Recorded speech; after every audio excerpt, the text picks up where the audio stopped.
This is hopefully going to be an awesome midweek break for you, just like these buffalo are having here at Serondela with our little hippo friend in the water there. My name is Sean Taylor, and I will be with you for the next 2 hours, guiding you through the awesome cameras that we find ourselves so lucky to be able to view on a daily basis here on Wild Earth. A welcome from the tech team as well. Now remember guys, we love hearing from you, we love getting your comments, we love interacting, we love getting your questions. A couple of days ago, the last show was a lot of fun, so I'm hoping to hear from you guys again. And of course you can engage with us with our official social media platforms and our website as well. And via WhatsApp too. I'm looking forward to spending the day with you. And Mercedes-Benz, happy wet waterhole Wednesday. Yes, it's perfect with the water there. We've got a little hippo serenading us as well. It's going to be an awesome day. And I'm excited about the fact that we're starting without elephants. I mean, I love them to death, but I'll tell you what, I've run out of things to say about elephants. I just don't know where to go from here. So I'm really chuffed that we've got buffalo and we've got an awesome hippo to talk about. Now, what is interesting for me is the fact that we've got that buffalo chilling in the water there, and the hippo is really close by, and you don't often see hippo interacting this close with other species. So I don't know whether possibly the other sections of the waterhole are not deep enough for him to chillax in, or whether he's just so used to animals coming into the waterhole that he's just quite happy to just chill there. But it's really cool. How often do you get to see a buffalo and a hippo basically lying together in the water? It's really, really cool. I'm digging this start to the show, guys, and I hope you are too. It's a big herd of buffs, big herd, and they'll be roaming around. So we've had some rain in the Lowveld recently, nothing major. So it's funny when we get rainfall in the bush, we kind of as nature conservationists and guides and so on, often we get a build up in a big storm and we get maybe like half an hour of hard rain, but that isn't actually the best way to go about it in terms of the rain, because that rain, when we get a huge amount of surface water, all it does is just runs into the drainage lines and disappears into the river, and not much grows. In fact, it most of the time causes more damage than anything else. What we like is those like 24 to 48 hours of that very light, almost like misty rain that just settles on everything. That is amazing for the bush, because all the grass seeds and everything that are settled in the ground, that have been squashed by the animals walking over, or just that are laying in the soil waiting for the rains to start, they get the opportunity to actually grow properly instead of being washed into a drainage line and trapped in certain areas, or heading out into the river, as I mentioned. So we kind of at this stage hoping for a couple of days of nice chilled rain just to get everything growing, and these buffalo will be hoping the same, because they are bulk grazers, and you can imagine how many mouths there are to feed there, and we need as much rain as possible to get the grass growing. Although we have had a good season, the last 2 seasons have been fairly good compared to some other years where it's been crazy. But it's nice to also see the big herds of buffalo coming through. So after that massive drought that we had before COVID hit, you very rarely saw big herds of buffalo like this. They kind of stuck to the grasslands and the basalt areas in Kruger National Park. Kind of, if anyone knows Kruger Park that well, around the Satara area, going up north towards Olifants and maybe south towards Trokwani, that whole area there, all the buffalo ended up going there. And in terms of the open system, Greater Kruger Park, obviously the closed off reserves had to make their own plans. But we didn't see big herds of buffalo for a good couple of years after the drought. And so it's really nice to see the buffalo herds congregating and growing a little bit now, which is good news. We've got a question. I am unsure of the name of the person asking this, and I'm scared I get it wrong. So I'm gonna get the technical guys just to give me ask to give me a different spelling of that so I get it right, because I don't want to offend anybody. But before I give the name, I'm going to give the question. And the question is, are giraffes not at high risk of being struck by lightning on open grounds during rain season due to their height? So I have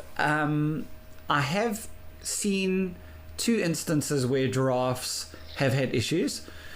So this question is from Tan, by the way. I think I'm just going to say Tan because I don't want to get the other part mixed up with something. Thanks, guys. So Tan, thank you so much for your question. So I've never seen or heard of a giraffe being struck by lightning.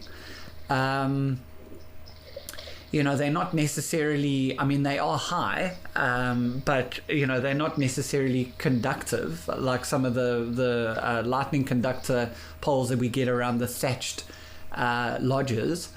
But I have heard of a giraffe passing away from the area around it being struck by lightning.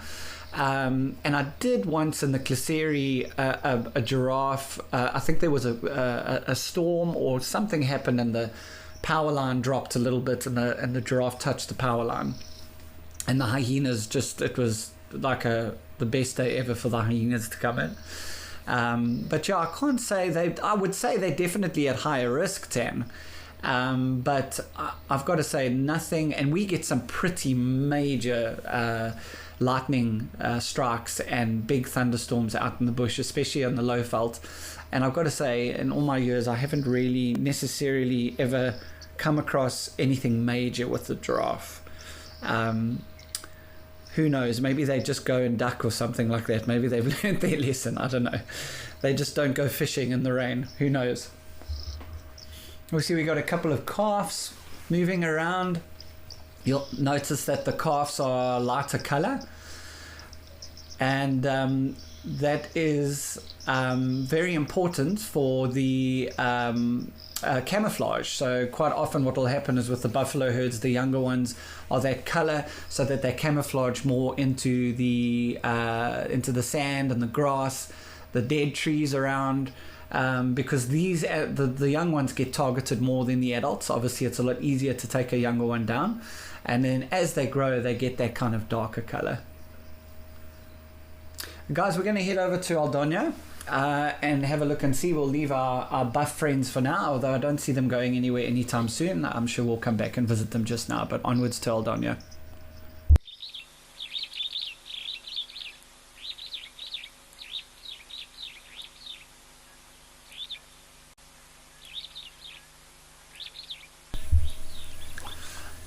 I think we better call CSI. And try and figure out where the elephants have gone. Because they're not, I don't know, this possibly could be the first time I've ever come across the waterhole on a live stream and not seen elephants there. I think it's time to call in the investigation team. But there's a decent amount of water in there today, which is good news. And we've got a beautiful big male giraffe here, who is just, I don't know, got his screensaver on.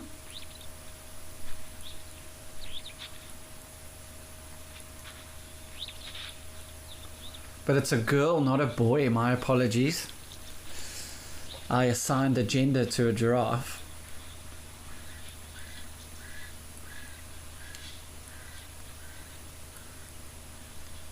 Well, she didn't like that. Whatever was in there. Someone put salt in her drink or something. Look at that beautiful coloration.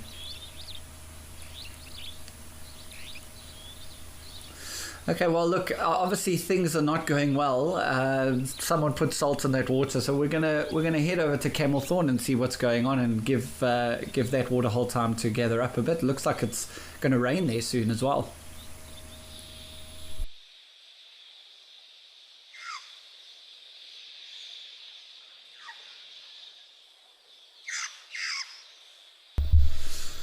And we've got a beautiful pod of hippos. And just like the other day, now there is a very small, tiny little hippo that is with this pod currently. I think on Monday I gauged it to be a couple of days old.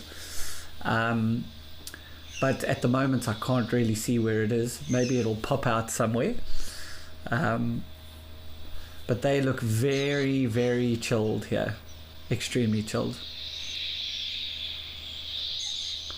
Mr. Elemental, thank you so much for your... It's good to have you on the show, and thank you so much. You're saying that giraffe's rear left leg is earthed. Yes, probably that's exactly what it is. They've got rubber soles, and they earth themselves. I think that probably is the best way to describe it. It's actually quite amazing to watch as we see this hippo having a massive yawn. Beautiful, man. So cool.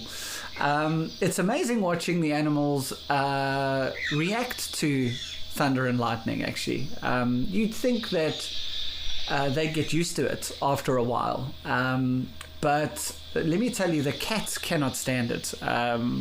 Every time we are somewhere and there's quite a lot of thunder, and you get one of those massive big lightning strikes, and then that huge loud thunder that everybody gets a fright with, they don't like it at all.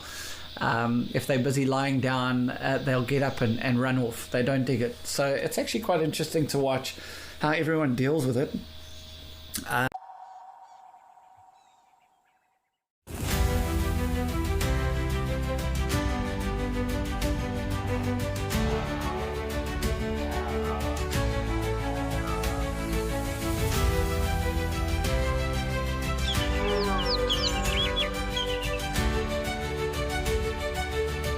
This is an unbelievable afternoon.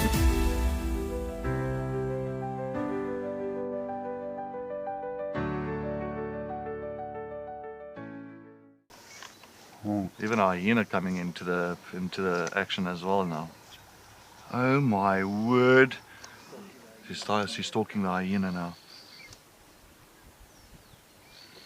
Leopard, hyena, lion, all together in one shot. Oh. Whoa. This is action-packed.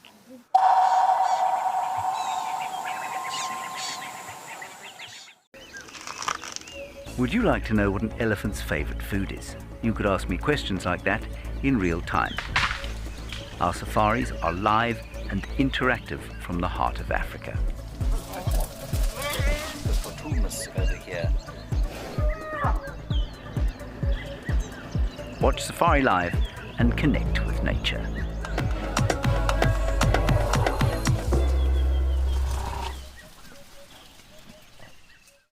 Ah, the bush, full of beauty, wonder, and absolute chaos. And now, all that madness has its own show. It's called a Wild Bush Week. The countdown of the most outrageous, heart-stopping, and sometimes downright ridiculous wildlife moments of the week. Lions throwing their weight around. Hyenas gate-crashing the buffet. Leopards doing, well, leopardy things. Each week, it's a fresh reel of safari gold. A mix of drama, She's just got an impala, everybody. danger, and a healthy dose of laughter. So, if you fancy a highlight show with bite, and I don't mean just the animals, tune in to a Wild Bush Week. You bring the tea, and we'll bring the tusks, tails, and teeth.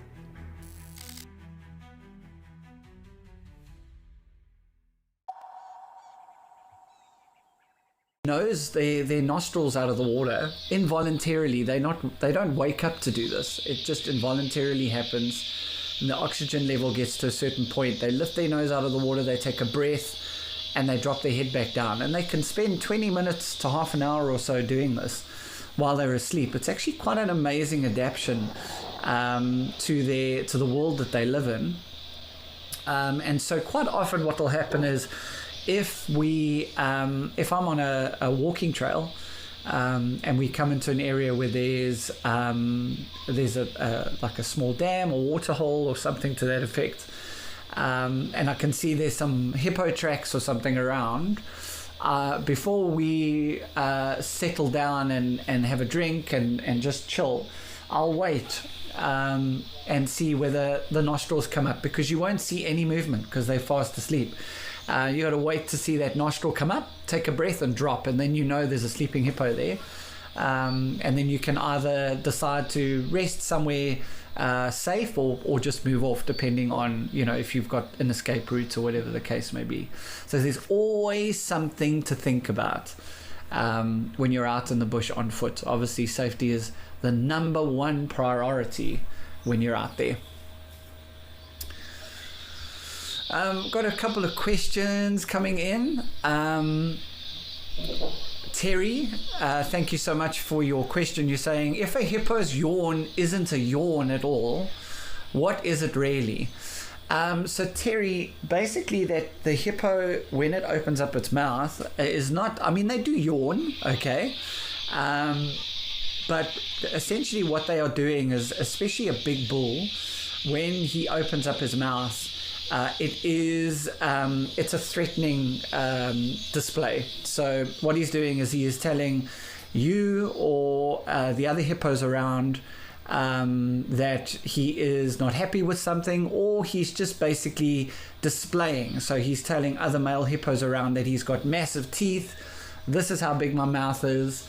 Don't come any closer. And normally for us guides, it's normally because every animal's got a bubble, as we call it, or fight or flight zone, and most of the animals, besides buffalo and black rhino, will tell you when you are in their bubble, essentially. And so with the hippopotamus, the males will open their mouths and look at you, and then that threatening display is the hippo saying that you are now within their zone, and you take a couple of steps back and everything tends to work out quite fine. But yeah, Terry, it's a threatening display. Don't come any closer or I'm going to chomp you, basically.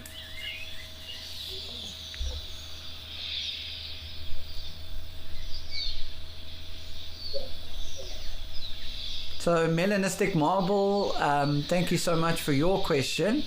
You're asking, you're mentioning these hippos are sticking to the water now. Remember how they used to stay out on the bank. So Melanistic Marble, first of all, thanks so much for joining us. So remember that we're now moving into the summer months. So the UV will be a lot stronger than it is in the winter time. So they will stick to the water as the summer months move in now to protect their skin.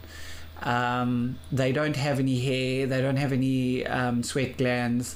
Their skin blisters from the sun or from the UV rays quite easily, and thus they've got to protect it. So either they cover themselves in mud if the water's quite shallow, or what they'll do, sometimes they roll, which is quite funny to watch. But sticking to the water is a very normal thing that they will do in the hot summer months, just to protect that skin of theirs.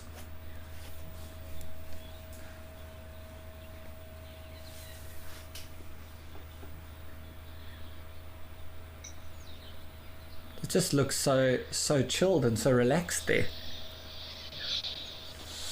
We're going to head back to Aldonio, let these guys have a sleep. Hopefully the little one pops out soon. But let's head over to Aldonio and see what's going on. See if the elephants are back.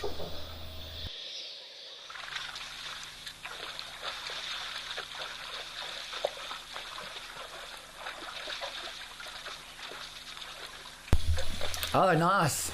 So no Ellies, but plenty of zebra and a few giraffe as well, which is awesome.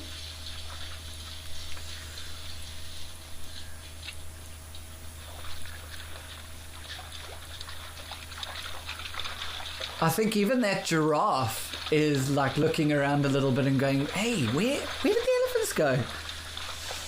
This is great. We're not getting chased off. We're not getting trumpeted at. Life is good at the waterhole.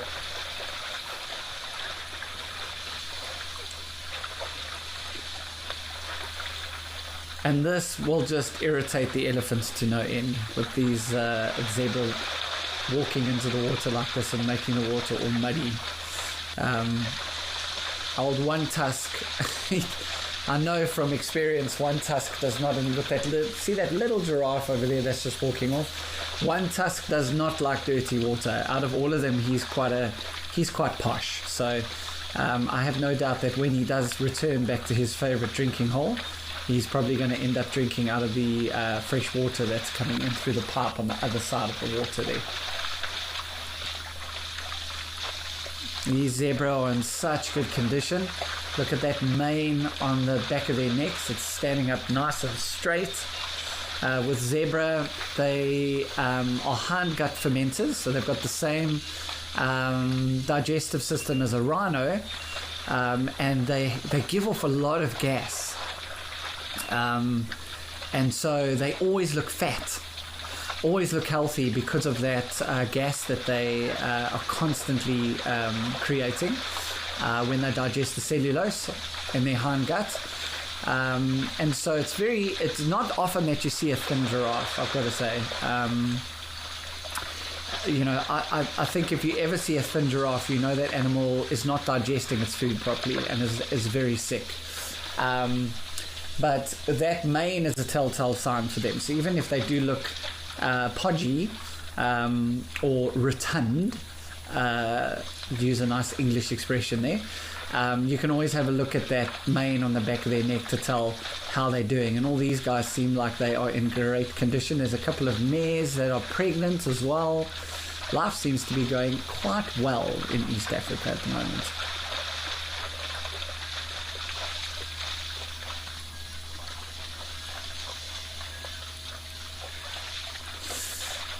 Benny B, thank you so much for your question. It's good to have you with us. You have asked, how do elephants help in floods? So Benny B, I wouldn't necessarily say they do help in floods. They actually can cause quite a lot of erosion, the elephants, because they strip the grass, so they pull the roots. The other animals will, like these zebra now that we can see, they use their teeth and they feed all the way down to the roots of the plants, but they don't pull the grass or plants out, whereas the elephants do. So when they walk around, they rip the grass out and out comes the roots with it. And over time, that ripping of all the grass out and pushing the trees over, it creates very easy channels for water to flow through when we have heavy rain. So they don't help really in floods at all. Maybe inadvertently, by pushing some trees over in a drainage line, they could block a section of the drainage line to help the water from flowing too hard and causing flooding downstream in the river. But really, other than that, I can't necessarily think of any in particular way that they would help. It's more with elephant management, you've got to think of so many different things. The biggest animals are the ones that you have to manage the most. The little animals tend to manage themselves. They have a lot of predators, and so the life cycle just works in a balance. But your bigger animals, especially if you're fenced in, which is most reserves these days, you've got to manage those elephants, and it's everything from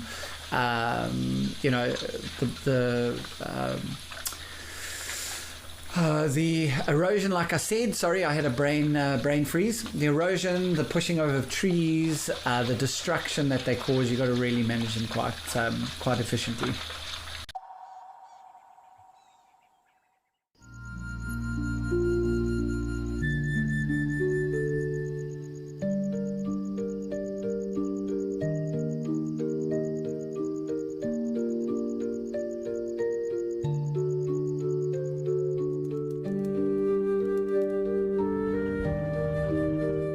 this unfolds in front of you.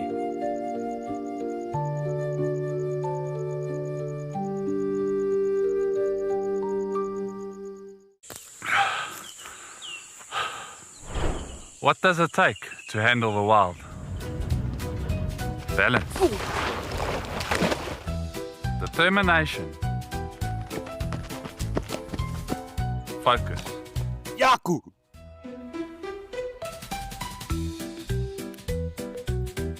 And gear that can take a beating so you don't have to.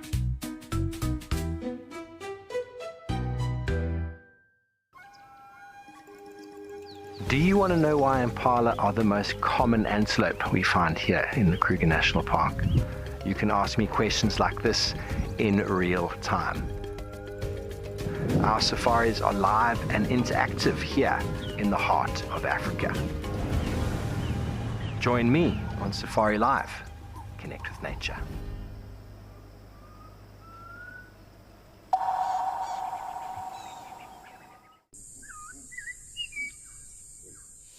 There's some ellies that we're approaching now.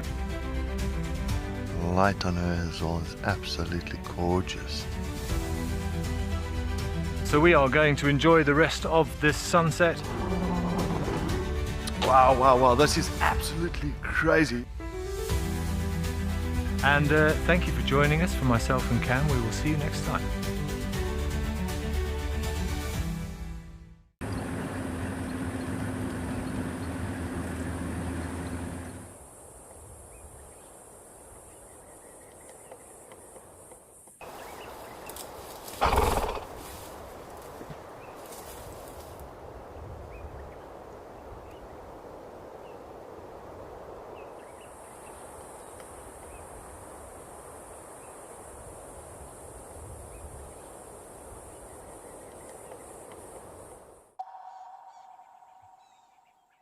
Overcast, bit of a front that's been hanging around since Sunday, but nice cool weather. KZN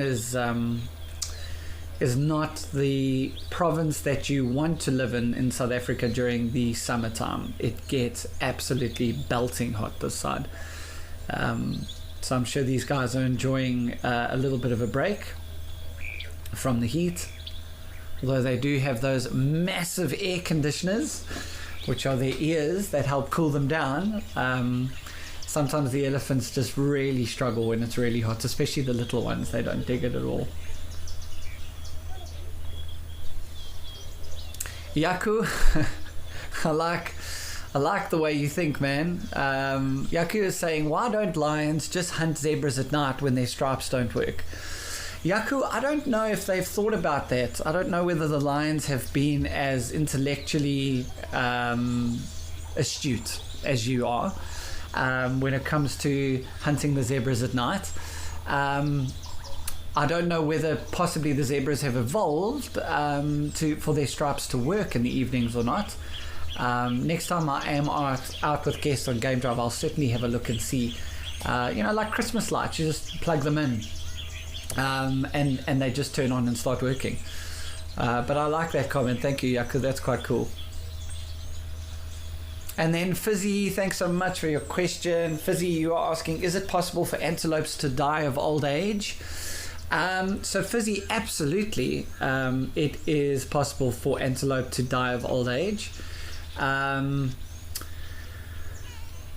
It depends in the area that you are in. So in a place like Kruger National Park, as an example, seems as though international guests will also understand Kruger National Park more than any other reserve. There are lots of lions, lots of leopard, lots of hyena and various other predators.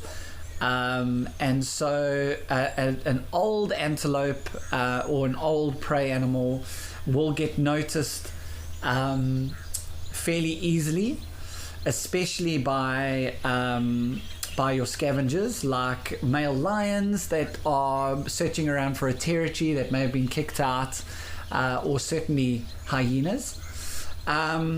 And so they'll take advantage of that. But if you go up north, especially into the Mopani shrublands that you get up in Northern Kruger National Park, where the predator population is a lot lower.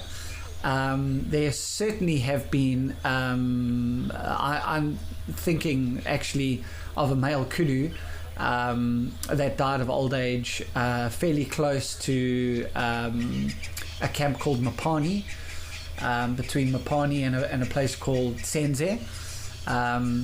He passed away there, so it does happen. It happens obviously more so with your non-prey animals like your elephants and your hippos and stuff like that, but it's not uncommon. It does happen from time to time. It just depends on the area. The more predators, the less chance an antelope's going to have of actually being able to die of old age before it just gets taken out, because it's just slower than the rest of them.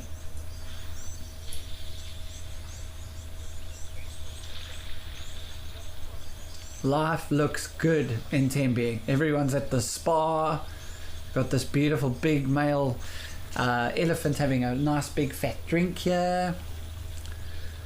He's loving that. So guys, we are half an hour in and I have not mentioned the theme for today. So Monday's theme was awesome. We got a lot of comments. Yeah, some of them were really rough, and some of them were very, very funny. But it was a nice try to do something new. So I hope you guys enjoyed it. Today we're going to it's Halloween on Friday, so I thought we'd bring a little Halloween theme to the waterhole. I would like to know from you guys, what animal would you think is the scariest in the bush? So if you are walking around the bush at night, and you had to come around the corner and you saw an animal, which one would you be like, oh my goodness, this is the worst possible outcome I could have had in this evening? Obviously for us humans, we've got all the cool movies like Halloween and all of that to watch, with Michael Myers around the corner, and of course the babysitter runs upstairs. Why they do that, I don't know. The front door was open, but they ran upstairs. I don't know, I think it's just a recipe for every movie. But yeah, you're walking around the bush, guys, on Halloween. The owls are calling, the bats are flying around. You turn a corner or you come past a big bush or termite mound, and standing in front of you is let me know, scariest animals in the bush for Halloween. As we hear the hardy-dar ibises. Someone once said to me, oh, is that the call of Africa? And I said to them, I hope not. I really and truly hope that it's not the call of Africa, because then we're all in big trouble. For any of you that don't live in South Africa, the hardy-dar ibis is an interesting bird. So guys, we're going to leave these elephants to their spa bath here, and we're going to head over to Serendale and see what's going on there.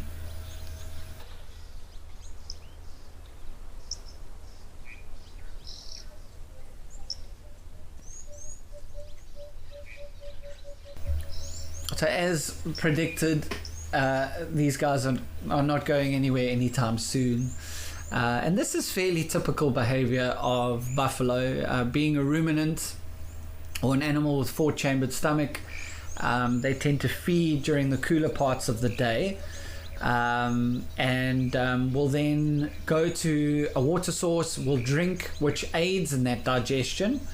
And then they lie down and they ruminate. And for those of you who are not sure what rumination is, essentially what it is before the food can pass to the second chamber of the stomach, it needs to be very, very fine.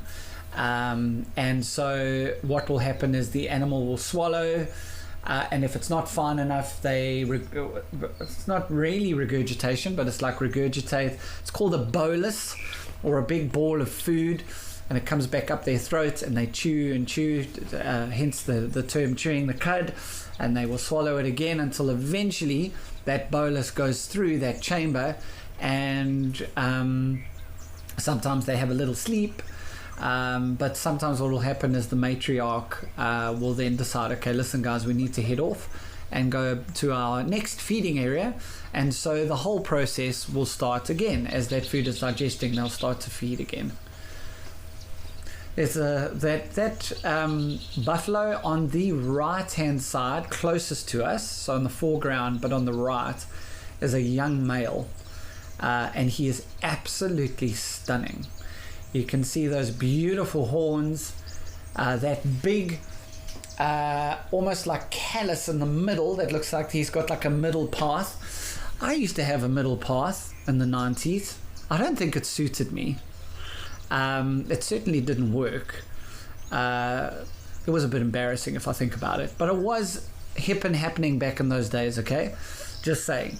But it looks like he's got a middle path there, and that callus is called we call it a boss.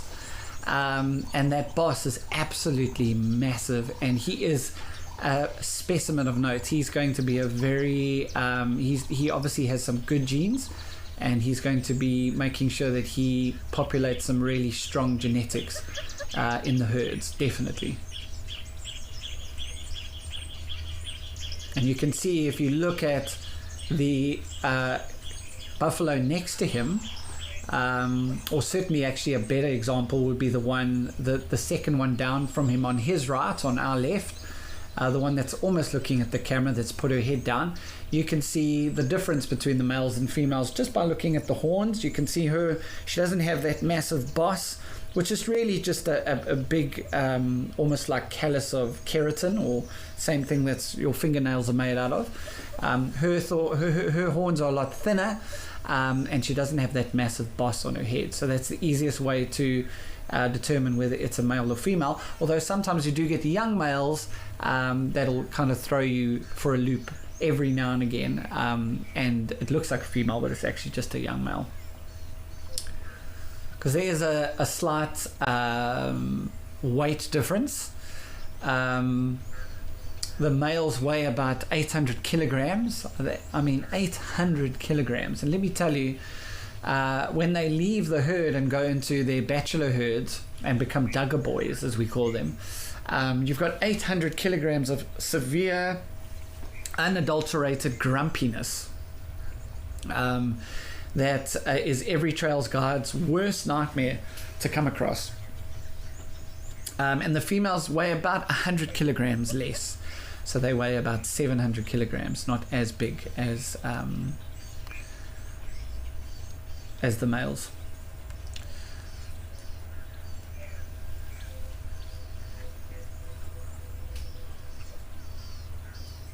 So we've got some answers coming in for the theme of the day. Remember, guys, the theme of the day, we've got a Halloween theme for today. What animal is the scariest in the bush? The one that you come around the corner and see and go, whoa, okay, hang on, this now has gotten real. Now I'm really scared. James, thank you so much. You are saying a black mamba. So, James, I would be with you on this one. I think the black mamba is when they stand up. So I don't know if any of you have ever had a run-in with a black mamba, but they can lift 2/3 of their body up from the ground. So a 3-meter mamba, which sadly is quite common in KwaZulu-Natal where I live, will lift 2 meters up. So it is actually as high as I am, pretty much. And so these things can look you in the eye, and they stand up, they spread a very thin hood, and they open their mouth. And that's actually where the name black mamba comes from. It's not from their coloration, which is almost like a drabby grey color.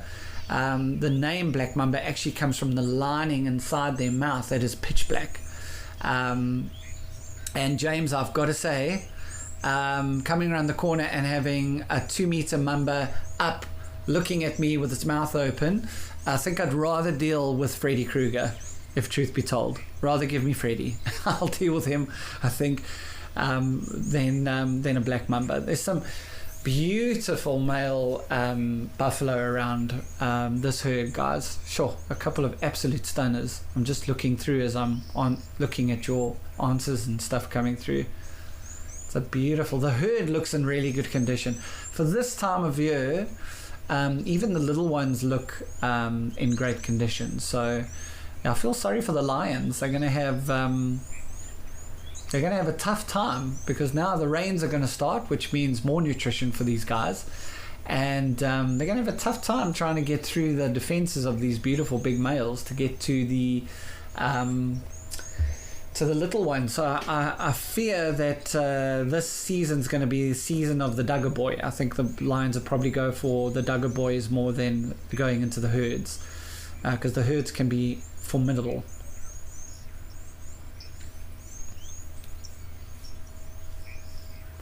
There's a few people that are saying spider, okay, which is what my wife would say. My wife is petrified of spiders. If I'm away on tour and there's a spider in the house and she sends me a picture of it, I fear for my children's life, because I'm scared my wife's going to burn the entire house down just to get rid of the spider. Oh.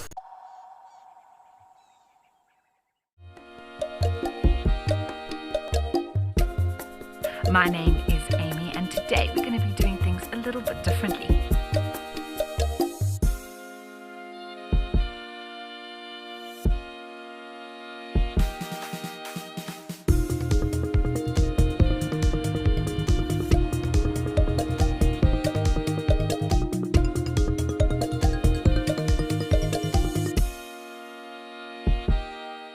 The Wild Earth Impact Foundation is a non-profit that uses the power of wildlife storytelling as a force for good.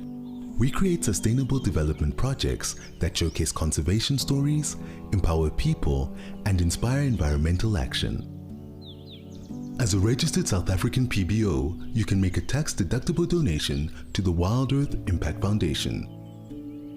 To find out more, visit our website.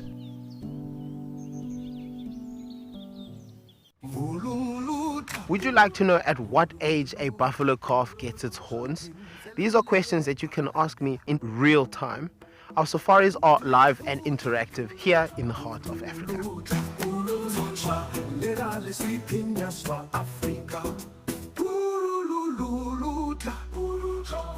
Join me on Safari Live and connect with nature.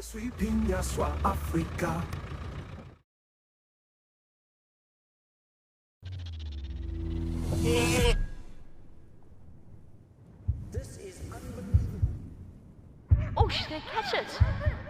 Come on, Tommy. Watch this, we're about to see a kill.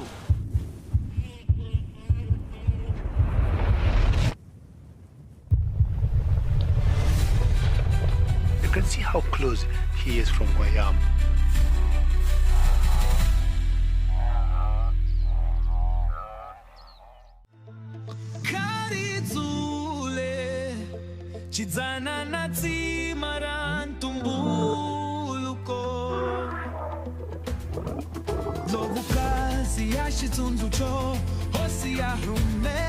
How cool is this?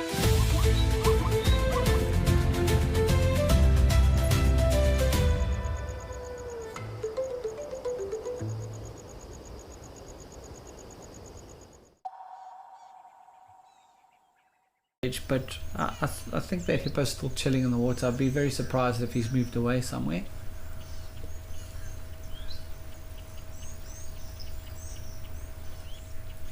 And you know, we were talking on Monday about animals feeding from the water out, and just look at where these buffalo are. So the water's just right there, just behind that buffalo's big bum, and have a look. There's nothing. There's no grass. Everything has been trampled, everything has been eaten, and the food really starts right at the back there. And it's an interesting thing, actually, as we pan over to our hippo friend. Thank you so much, guys. It's an interesting thing. So I've seen there's a few Kruger Park forums that often will talk about, hey, so-and-so water trough has been shut down. What's going on? We had such good sightings there. But this is a very good reason as to why Kruger National Park open and close the different water areas. If you look at how much damage has been caused around this water,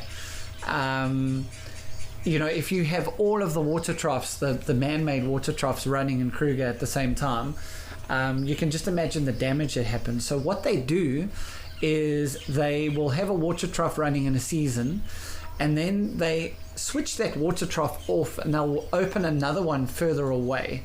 And what that does is it gets animals like these buffalo away from that area and into a new area, just to give an area like this time just to relax a little bit, maybe get a little bit of plant growth, because what will happen is, generally speaking, the land slopes slightly towards the water, and so what will happen is when you get some rain, some seeds and stuff will push down into that area, and without being trod on and damaged, you'll get a bit of grass, but you'll be surprised how Mother Nature reclaims areas. It's one of the reasons why elephants' digestive system is so bad. They are the seed spreaders of the bush. They walk around every half an hour to 45 minutes. They drop a perfect big compost heap with some seeds in it, and that's often how your big trees, certainly in the Okavango Delta, how some of the islands even start growing. Well, not growing, but you know what I mean, how you get some big trees and then growth around it, and you get these little islands in the delta when the water comes in.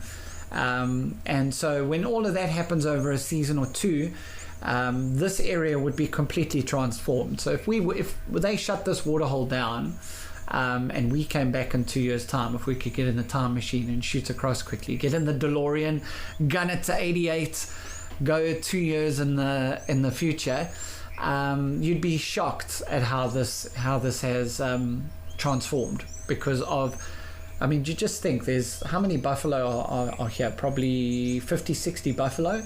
I mean, how much damage are they doing as they're walking around and lying down on stuff? So it's an interesting concept with Kruger. But if you've ever had a question about why they open and close the water holes, that is why they do it.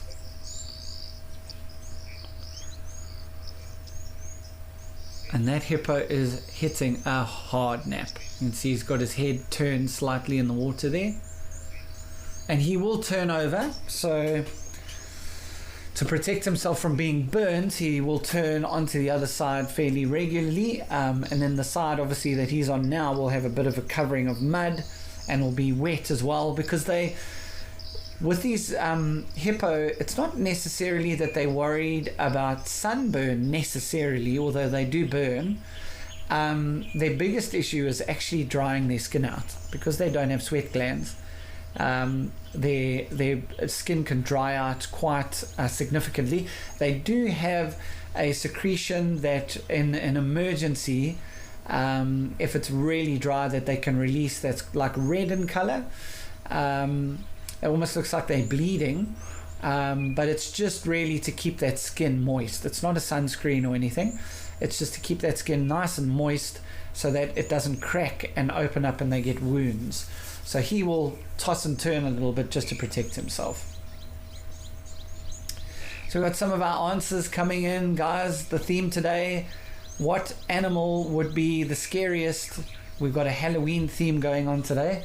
What is the scariest animal? You come around the corner, you see it, you go, no, and you run away. Remember, only food runs in Africa, to be fair, so maybe running away is not the greatest idea.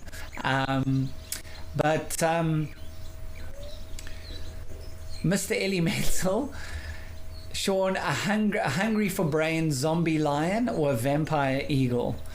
I like that. That's a full-on Halloween theme, Mr. Elemental. I like it. A hungry for brains zombie lion. I'll be honest, if there was a hungry for brains zombie lion, I would not be walking around. I think I'd probably leave. and go somewhere else. Go to Botswana, go to Namibia, go anywhere else where the hungry for brain zombies not. And Stephanus, you're saying a big tusk warthog. Yeah, I get that. So I recently, my son and I did like a little father and son trip, little camping trip to Shishlui Mfolozi here in KZN. And I can tell you that the warthogs in Shishlui are absolutely humongous. They are the biggest warthogs. They make bush pig look small. They are huge, and they've got massive tusks as well. They almost look like they've got like Mexican moustaches. You know, there's like little curled moustaches. So I'll be honest, Stephanus, I'm with you on that one. If I came around the corner and there was a big tusk Shishlui warthog there, I don't know if I would be too happy, I've got to say.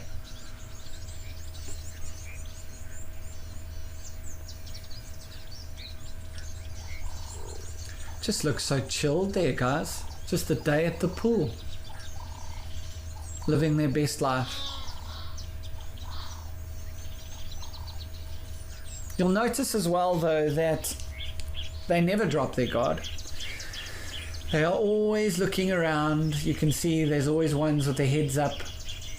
There are ones that are facing behind them. There are ones that are facing to the side.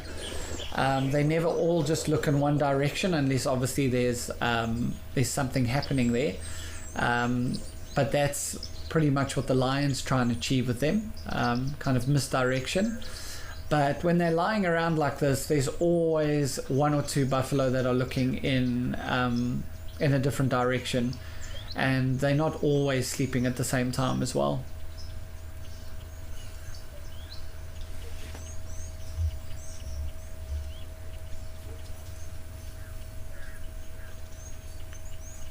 Oh, Marion. Marion, I tell you what, my sister will be with you on this one. So Marion, thanks so much. Marion is saying she comes around the corner and sees a Parktown prawn. Yeah, no, my sister's with you on that, Marion. She is petrified of Parktown prawns. They are horrible things. They really are. If any of you are unsure what a Parktown prawn is, it is not a wealthy crustacean that lives in Johannesburg. It is actually a type of king cricket, and they are horrible things. They jump at you, so they're not shy. They're a bit gangster. They'll jump at you, and if you try and grab them or pick them up with some toilet paper or something like that to get them out, they drop their stomach contents, and it's black and gooey, and it absolutely stinks. And they are the worst. So sometimes what we used to do is we would irritate them, get them to fizz, and then we'd hit them outside, because they also, like cockroaches, they don't die. You know, like you'll try and stand on it and it'll do a ninja move to you and flip you. Like, they're just crazy things. So I don't know, Marion, I think that may have trumped the black mamba. Actually, I forgot about the Parktown prawns.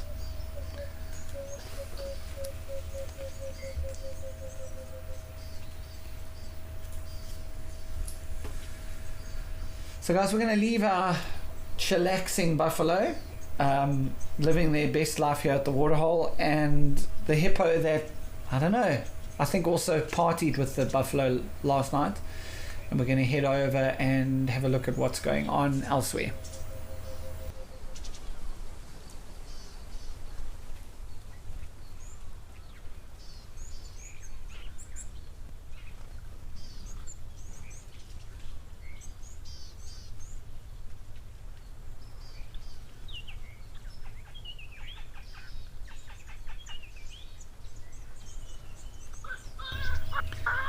We have some hoggies. Stephanus, don't get a fright. This is Stephanus's worst nightmare. Comes around the corner and there's a hoggy. Although this is not a big tusk warthog, so Stephanus, you should be fine. And there's a baboon running in the background there.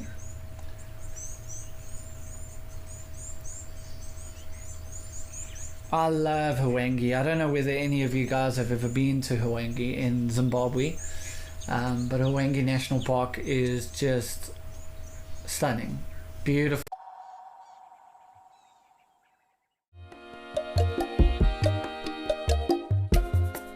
My name is Amy, and today we're going to be doing things a little bit differently.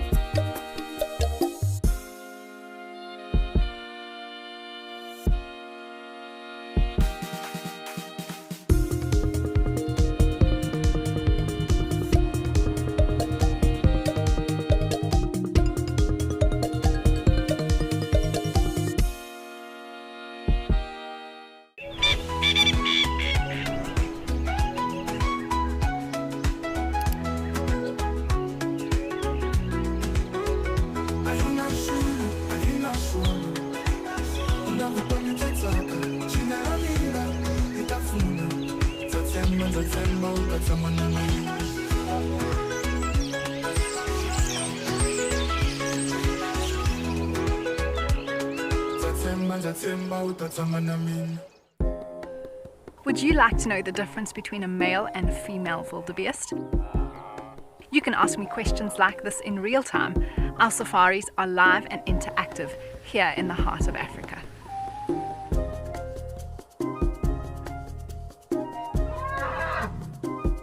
Join me on Safari Live and connect with nature.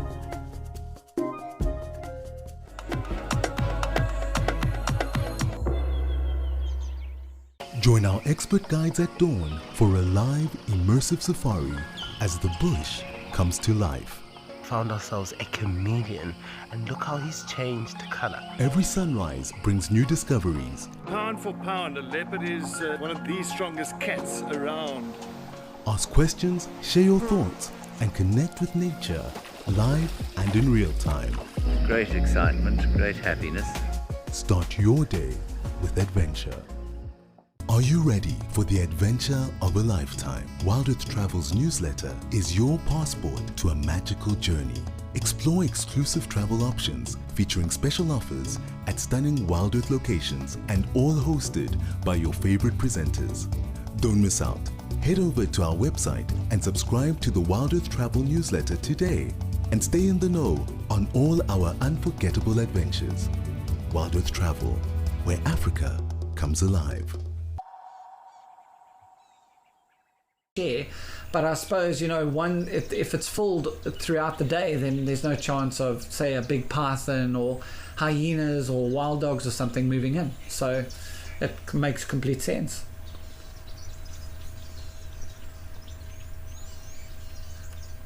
Beautiful, that male impala running around there. Such adaptable creatures, impala. During the drought that I told you guys about before COVID, they just, I don't know, you know, they are mixed feeders, impala, so they will browse and graze, which means that they will eat leaves and grass. So they are very adaptable, but didn't come across one dead impala at any stage during that drought. They are just so hardy, these guys. Unbelievable. I suppose that's why there's just so many of them.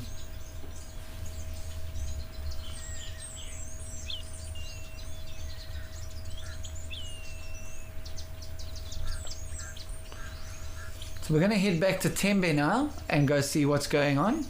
Hopefully these impala or the baboons will come closer to the little trough here at some stage.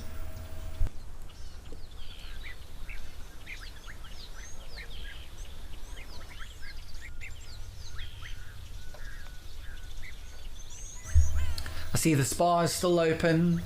Now we have quite a few woolly neck storks moving around. The elephants seem to have their screensavers on as well.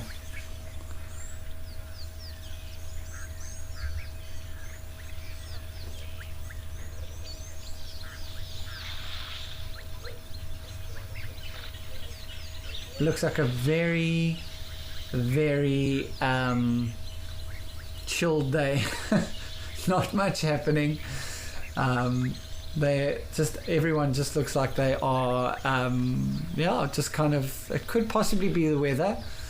The weather does affect the animals when we get pressure changes. So it could very well possibly be that.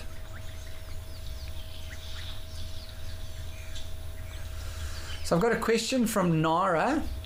Nara or Nara. I hope I'm pronouncing your name correctly. You are asking how are bison. So bison, for those of you that don't know, bison are essentially similar, I would say, North American buffalo almost. So the buffalo that you would get kind of in North America, the very hairy ones. How are the bison different to our buffalo? But they are very, very different, completely different actually, Nara. They're a different species.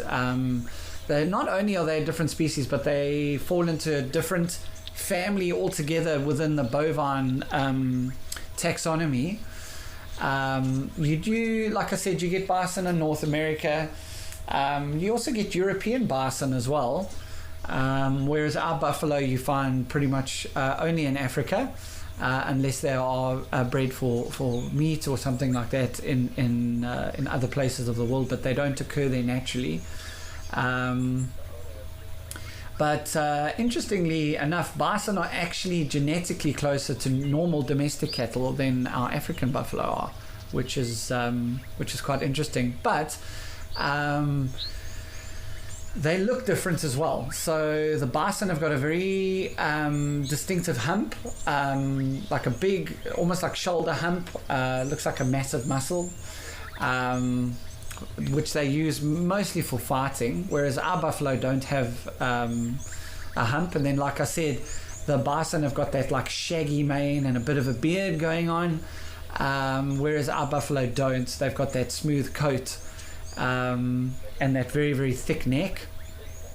And also the horns are very different. The bisons are kind of shorter and they curve a little bit upwards. Whereas the buffalo, as we saw earlier, they've got those beautiful kind of sweeping horns that like go up with that boss or helmet. And they, temperament-wise, bison and buffalo are very similar. They both can be quite grumpy. So yeah, they definitely worth not messing around with. As we see while I'm busy explaining, we've got two beautiful female Inyala, which are part of the kudu family. Busy roaming around, having a look. Beautiful. This is my favorite antelope by far. I absolutely love Inyala. I'm trying to think now. The other thing I could say, the last thing I could probably say, is that bison, they migrate. So they have mixed herds that they live in, and they migrate pretty much every season. Whereas the buffalo, they don't migrate in the larger sense of the word. They do move around, but they don't migrate. And they have their herd structure is a lot more stable. The females generally stick together their whole lives, whereas the males, as they get older, they form bachelor groups, which is the bison don't do that. Bison don't have bachelor groups, whereas the buffalo do. So Nara, I hope that answered your question. That's pretty much all the knowledge that I have on bison, that being so foreign to us here in Southern Africa.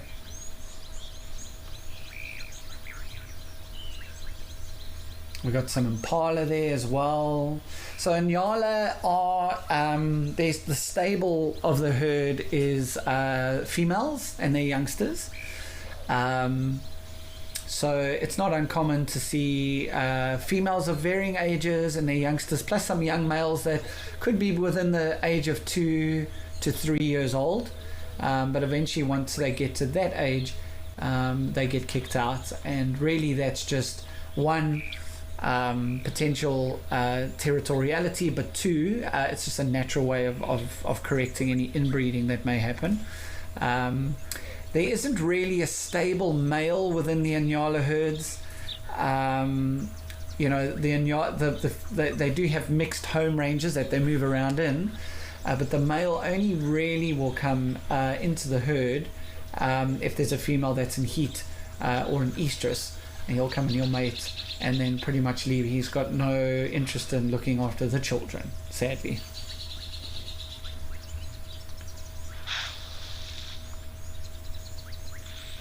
And the Nyala love this kind of vegetation.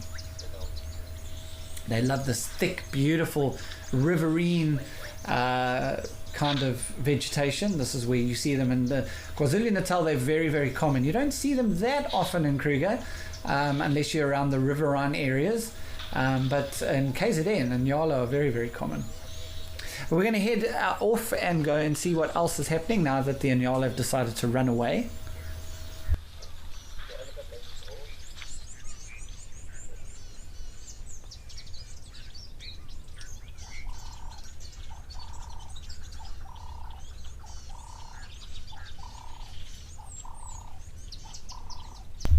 So we have a dinosaur, a big dinosaur. That is a big male Nile crocodile.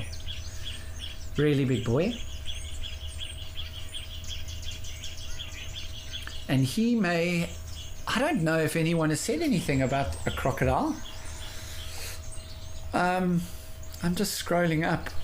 Thanks so much for the comments, guys. Keep them coming in. I'm trying to stagger it a little bit so that I can at least on Monday. I didn't talk much about the animals because I was laughing so much at your mother-in-law comments.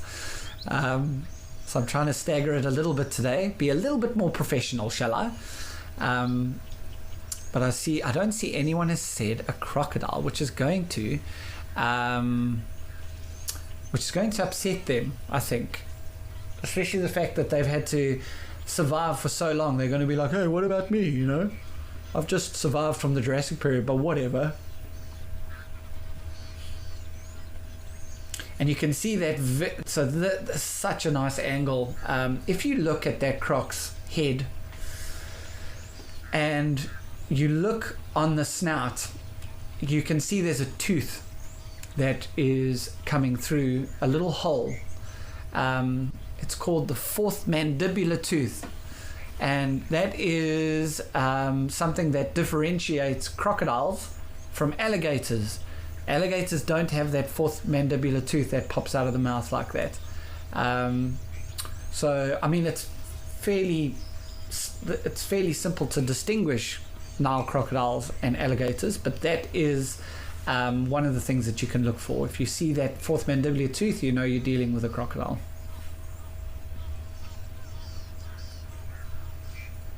So Ivan, thanks so much for your comment. You're saying you come around the corner and there is a marabou stalk. The Undertaker awaits. So Ivan, I think we need to do a movie script together, because I think it would be amazing to have, like, you know, walking around, Halloween in the bush, hyenas calling in the background, and then the marabou stalk, and the main character goes, guys, this is going to be a long night. And then the credits, or not the credits, but the intro goes. I think, Ivan, you've got my imagination, or possibly my ADD, running wild here. But a marabou stalk is a very good one. And then Sue van der Merwe, thank you so much for yours. You're saying that you're terrified of those horrible centipedes. They move fast and they seem to target you. Yes, they do. They do seem to move towards you, but there's a reason for that, Sue. The centipedes live in little rock crevices, so when they get frightened, they go towards your feet because they think it's somewhere for them to hide. So it's not necessarily that they are targeting you for you, they just are finding your feet to be fairly safe. And often what you can do with them is, if you stand still, not that anyone will, but I'm just saying, if you stood still and you had some slippers on or a pair of shoes on, it would actually go between your feet and it would actually just stay there until it felt comfortable to move off. That's the challenge for the day, Sue. Try and get a centipede to stop by your feet. It can be your Halloween trick, and then you can go out later for a beer, which will be your treat.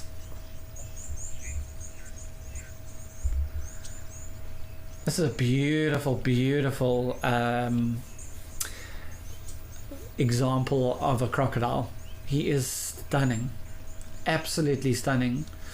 And his diet, believe it or not, will be mostly fish. He'll be feeding mostly on catfish, which makes up predominantly the predominant. Let me try that again. It is their main diet.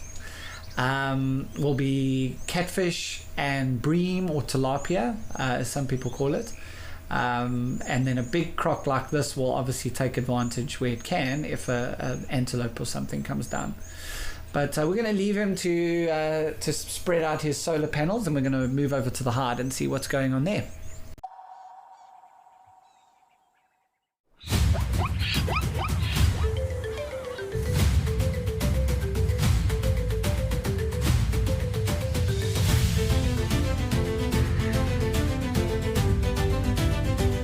Oh, wow.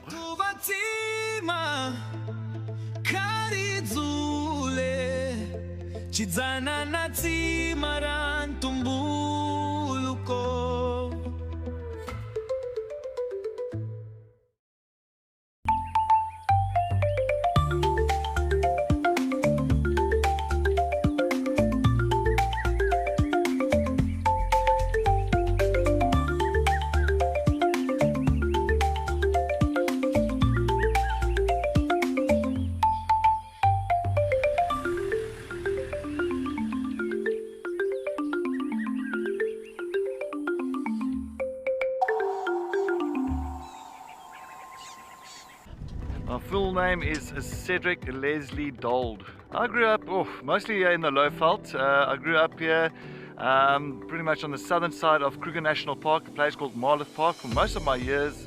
Something surprising about myself, I did play drums in a band for many years. Best sighting I presented, we found Palumba in the two cubs, and the cubs are just way big.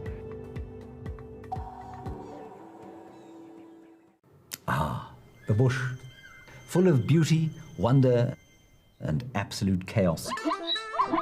And now, all that madness has its own show. It's called a Wild Bush Week. The countdown of the most outrageous, heart-stopping, and sometimes downright ridiculous wildlife moments of the week. Lions throwing their weight around. Hyenas gate-crashing the buffet. Leopards doing, well, leopardy things. Each week, it's a fresh reel of safari gold, a mix of drama, She's just got an impala, everybody. danger, and a healthy dose of laughter. So, if you fancy a highlight show with bite, and I don't mean just the animals, tune in to a Wild Bush Week. You bring the tea, and we'll bring the tusks, tails, and teeth.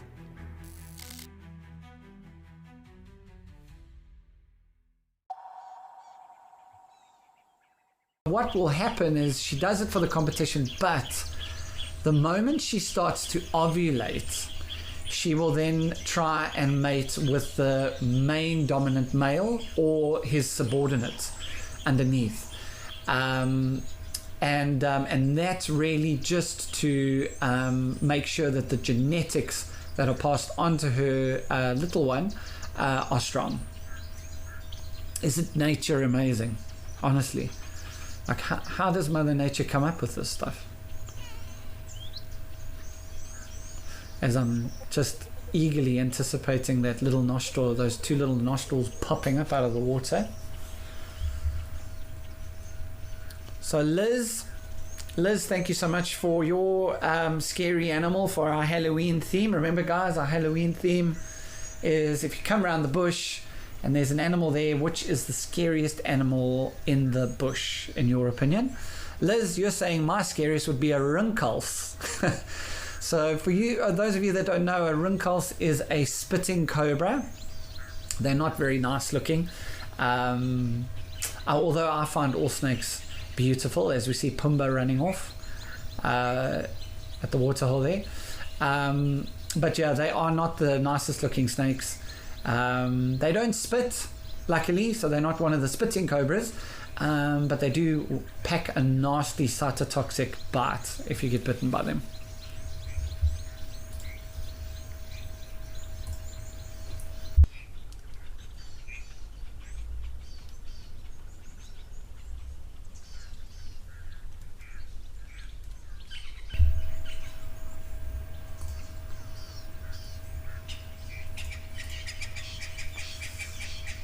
So we're gonna move on, guys. Hopefully we come back and can see. I'm almost positive that hippo is having a sleep, but now that our baboons are starting to move off, let's head over to Camelthorn and see what's going on there.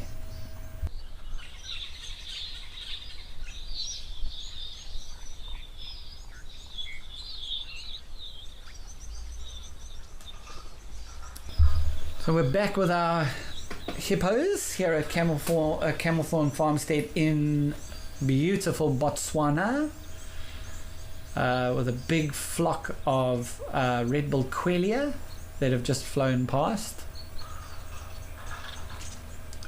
Now I don't see the little cherub. I don't know. Helga, you're saying for me the scariest is a scorpion.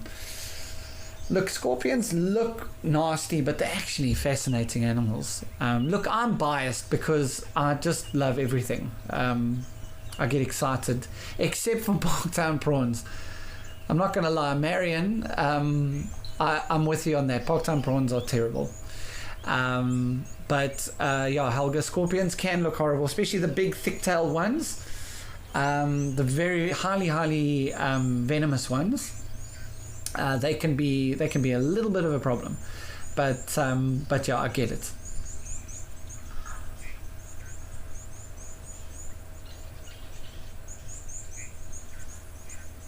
Nice protection on the one side there for these hippo. They don't really have to worry too much about what's going on. And then we've got that big kind of opened up area there. Looks like a little cave.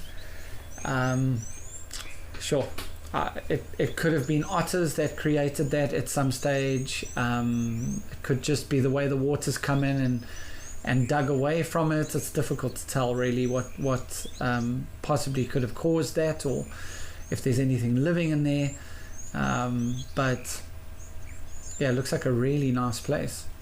Although I don't think I would have liked to have been on the bank when those rocks fell. I don't think it would have been fun. So Robin, thank you so much, Robin Mack. I really appreciate your question. You are asking, after we're chatting about the bison and the buffalo, whether our African buffaloes are related to the Asian water buffaloes. They are not. Funnily enough, as with the bison, they are not closely related. They do belong to the same family, obviously, so the bovine family, but they are distant cousins. So the best way I can describe it is it would be like comparing a lion and a leopard. So they are part of the cat family, but they are very different in the way they do things. The African buffaloes are kind of they live in their grasslands, and they don't necessarily, they are water dependent, but you often see them moving around in areas where there aren't water, whereas wild populations of water buffalo are actually very rare. So you do get them in Australia and some parts of Australia and Asia, but it's not very it's not something that you see that often, like in the numbers that you would have the African buffalo. And they've also, the water buffaloes have been domesticated for many years, and they're used basically for transport in Asia. And of their temperament is very different. So water buffalo, because they've been domesticated for so long, they're pretty chilled, whereas buffalo, as some of you will know, our African buffalo can get fairly grumpy. and are not to be trifled with, that's for sure. And they look different as well. So our buffalo in comparison are a little bit stocky. They've got shorter legs, whereas the water buffalo are heavier, a good 200 to 300 kilograms heavier, and they're a little bit taller, and their horns are different as well. The water buffaloes have got much bigger horns that almost spread out wide, whereas you guys know the buffalo horns that we saw maybe 10 minutes ago. They are huge. The water buffalo are absolutely massive. So yeah, they just look different, and they have different areas that they go into, and they are one is found in the wild and the other one pretty much not really that much anymore, unfortunately. But thank you so much for your question, Robin. I appreciate it. It's a buffalo day here on Wild Earth. I'm glad to answer your questions, and keep them coming, guys.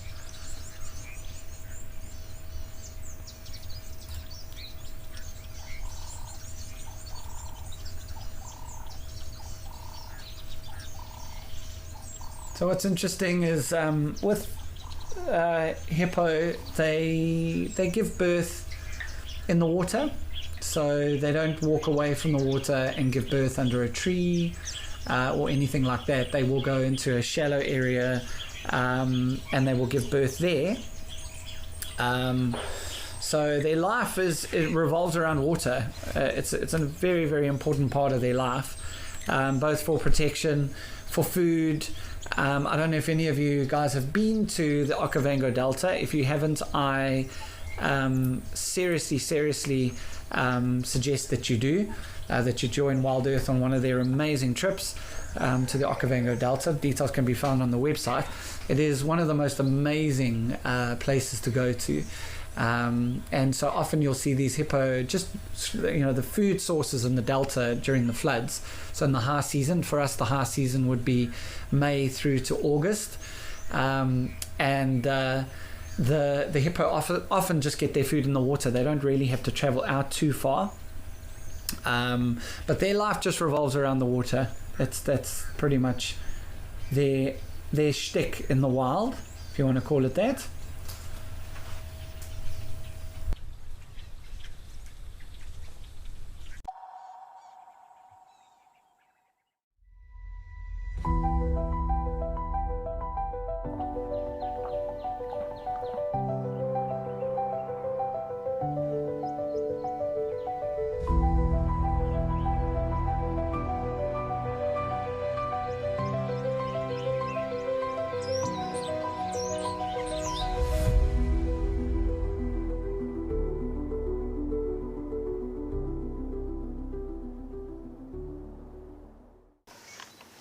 Even a hyena coming into the action as well now. Oh my word! She's stalking the hyena now.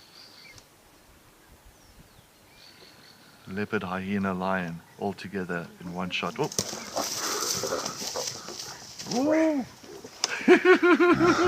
This is action-packed.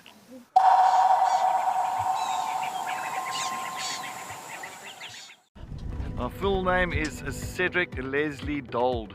The best driver at Wild Earth, it is me. I believe I'm the best driver. I think so, because I've... Best part of my job, I say, is just to try and look out for these animals, track them down. I love tracking animals. I love looking for, fresh tracks, and if you can find them, it's just at the moment of accomplishment. If I wasn't a presenter for Wild Earth, I would be the drummer for AC/DC. And that's it for this morning's drive. She's just got her Impala, everybody.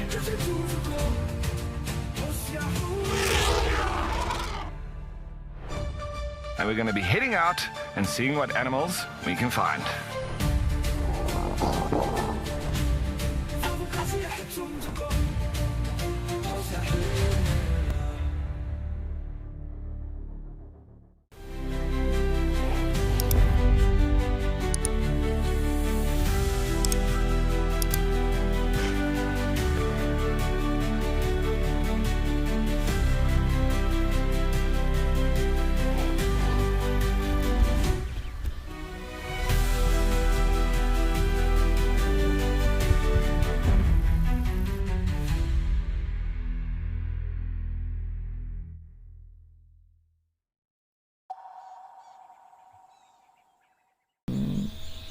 I think it's a crocodile.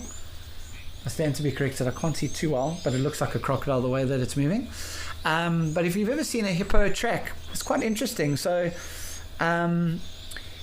basically a hippo is the only ungulate that has 4 toes. Everything else has 2 or 3 toes. These guys have got 4 toes. So it can sometimes be confused depending on the sand that it's in, or whether you've seen it or not properly. But if you just take a glance at it, it sometimes will look like a rhino track. But you got to look at those toes and count them. We would call it an even-toed ungulate. So even-toed ungulate would be an animal with 2 or 4 toes. Odd-toed ungulate, obviously odd number, so 3, which would be your rhino and your zebra. But the zebra obviously have evolved a hoof, so you don't really see the toes of the zebra, although the weight is over the middle toe on both of them, both the rhino and the zebra. Guys, I'm absolutely loving the questions coming in today. Vian van der Westhuizen, you are asking, what are the white patches under a buffalo's eyes? So that's quite a good catch, Vian. Not a lot of people will actually see that, but it is they aren't random, okay? They do have a few purposes.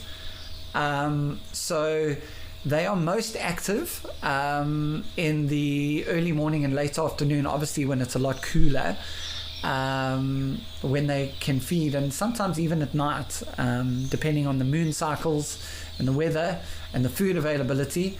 So when the visibility is low, that white under the eyes helps to reflect light into their eyes for them to actually see better.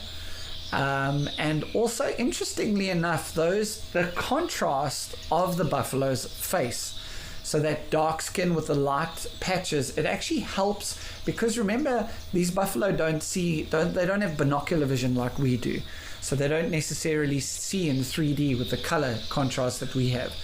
So that dark and light kind of patching on their face, it helps herd members to notice any eye movements or head direction that the other buffaloes will be looking in. So it's important for coordination and warning signals, and also detecting aggression as well. If anybody is a trails guide out there and has come across an extremely angry buffalo, you'll see their eyes their bloodshot eyes of a male buffalo are things you don't really want to see in the wild, I can tell you right now. So yeah, it's quite interesting, and it's also for recognition as well, different features. So thanks, Vian, that was a good catch, and an interesting thing to chat about, so thanks so much for that.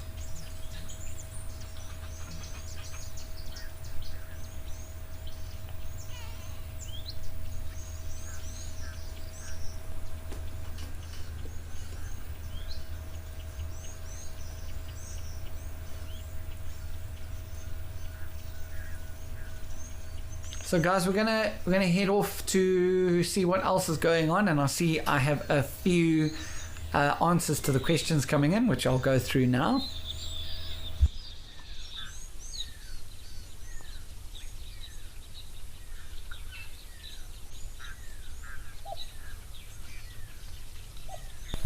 So we have headed west from where we were, get my direction right, and we've headed over to Namibia, and we've got some beautiful oryx or gemsbok having a drink here at Safari Hook, and that animal that walked across the top of the screen there was a springbok that has disappeared. Looks like we caught them just in time. I'll tell you what, if you want to If you want to find an animal that is that is adapted to its surroundings, you're not gonna really match anything other than this oryx or gemsbok. They are just perfectly suited to the environment. Very, very dry. I mean, you guys, you'll see them in Namibia if you go into the major desert belts. There's nothing around. There's no vegetation. Literally, like, it just seems like a complete barren desert. You could get lost. I certainly would, because I don't know my east from my west. And you'll just have a random oryx in the middle of the desert. They are just so perfectly adapted to finding succulents with water on them. They will utilize the mist that comes off the cold ocean, Atlantic Ocean, to get their water off the food, as we've got a beautiful blue wildebeest coming through as well for a drink, or gnu as they are known in East Africa. But yeah, these oryx are absolutely phenomenal. They just how they survive, I don't know. I think they have more tricks than we could ever be aware of. And that bird close to the water there is called a blacksmith lapwing. Very, very common sight around the water. So we have a few people that have answered my question. The question was, are hippo good swimmers? And Erica, Melanistic Marble, Wildlife Lady, and Steve Reed, all of you are 100% correct. They are not good swimmers at all. Hippos actually walk on the bottom of water channels. They can, in a way, control the buoyancy by the amount of air that they suck in and out of. So, in areas where they've got to move across a deep area, they can float for a period of time. They can take a big breath in and they can move. But essentially, if you had to drop a hippo out in the middle of, say, Lake Kariba, that hippo would die. Eventually, it would drown and not be able to come back up.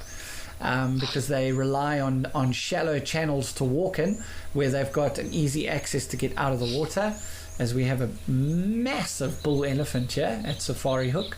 So well done, guys. I see my wildlife crew are on it. I love it. And Helga, you're saying, do we call it a blubber of hippos? I think that will be the new collective noun for hippos, Helga. I think let's call it a blubber of hippos. I think it sounds much better than a pod. Pod sounds boring. Blubber sounds much better. So I recognize this bull elephant. I have seen him here before at Safari Hook. He's having a smell. So from what I am used to, where just in front of that elephant is where I think there's a water inlet there. That they are drinking out of, and you can see he's answering his Facebook messages. So he's sniffing, trying to pick up who sent him a DM, and he's considering answering it or not. What do you guys reckon? Do you think elephants would they answer WhatsApps? Or do you think they would just leave you with a blue tick? Are they those kind of animals that would just leave those blue ticks there? I don't know. I think they're quite sociable, so I think they would answer, especially if you sent a long voice message, a long voice note, which is one of my most favorite things to do. It drives my family and friends absolutely nuts. I send these long voice messages, and I can see the blue ticks. Sometimes they don't even listen to it. I could be on the verge of death, sending them a message. I suppose if I was on the verge of death, it wouldn't be 5 minutes. But yeah, anyway, I sometimes don't get answered, but I reckon the elephants would answer it. I don't think the tick would stay blue for too long.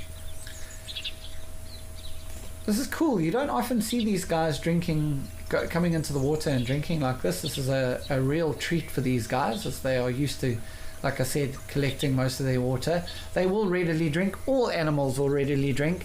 Even your smaller antelope species like your steenbok and your duikers and your grijsbok, who generally, even klipspringers, who generally get most of the water content that they need from the food that they eat.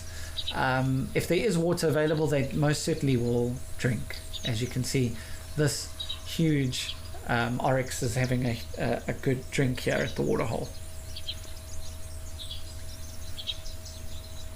That's a proper drink, I gotta say. It's gonna weigh a ton by the time it comes out of that water.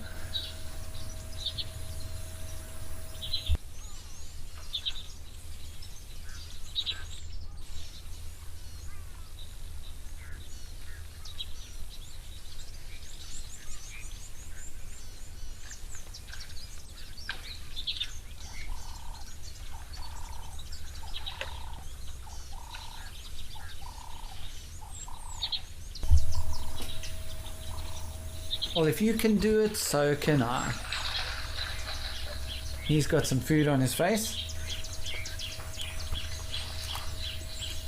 Beautiful, man.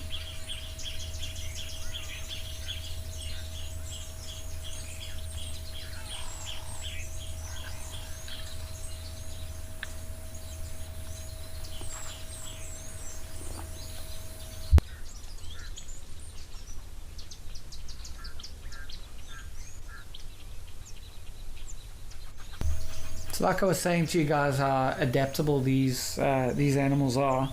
It's not uncommon to see them active in the day and night. It just depends on what's going on. You know, if there's an extreme drought that's happening, or it's just you go through a period of it being really, really hot, they will actually feed at night. You don't often see them moving around during the day, so any way for them to conserve energy and conserve water loss, they'll do it. In areas where it's really, really, really hot, like Etosha in the summertime, or even Safari Hook in the summertime, it wouldn't be uncommon if you're camping, especially, and or you're at a lodge and they've got a water hole. You see these guys moving through the water holes at any time of night. They're very, very active.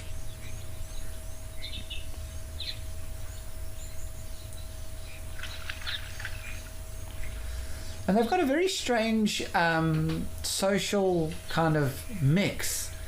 There's very, very strict dominance within the herd. So they do have mixed herds like your other antelope species. So there will be males mixed in with females, with the youngsters, but the hierarchy is there's a very, very strict hierarchy to everything that they do. As you see this youngster coming into the water, he's a beautiful boy. So yeah, that's one thing that's a little bit different in terms of the hierarchy, but they are led by the females. So like your buffalo, like your elephant, the lead cow will lead the herd around, maybe that elephant is exerting its authority, and then that herd will then be controlled by an alpha male or a bull, and he will always be at the back of the herd, and he'll be protecting them, so he'll watch over them, very similar to what wildebeest do.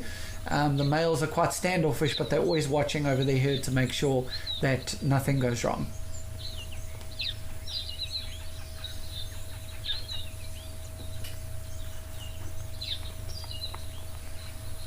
So guys, we're going to leave our Gemsbok friends and our lone springbok over there, and we're going to head over to Tembe and see what's going on.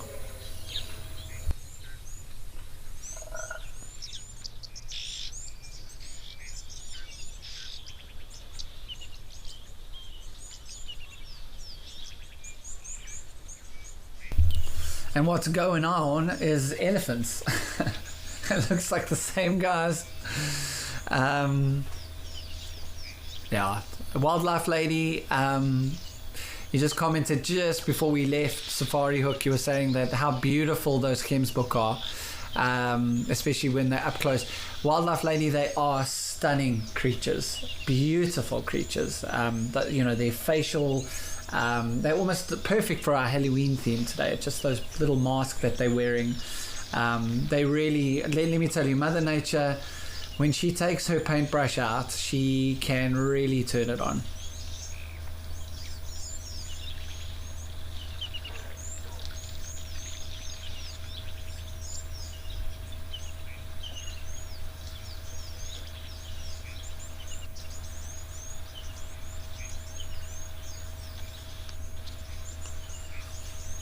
So I'm going through the messages here that you guys are sending for our theme today, which is the scariest animal of the bush for Halloween.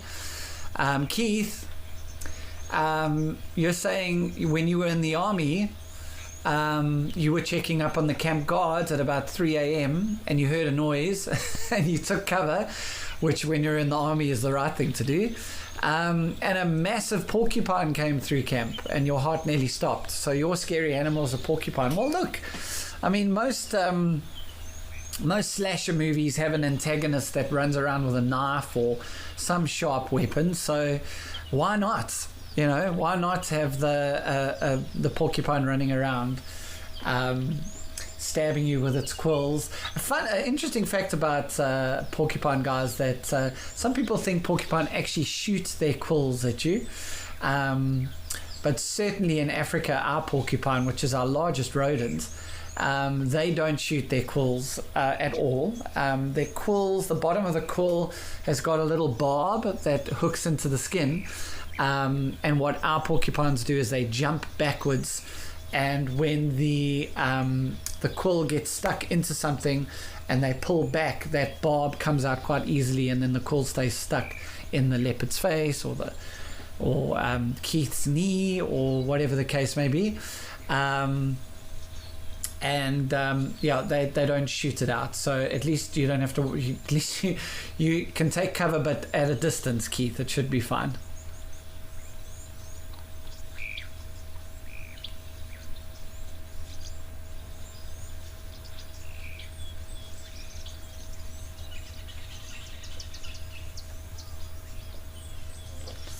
So guys, not too much is happening here at Tembe Elephant Park besides the same old.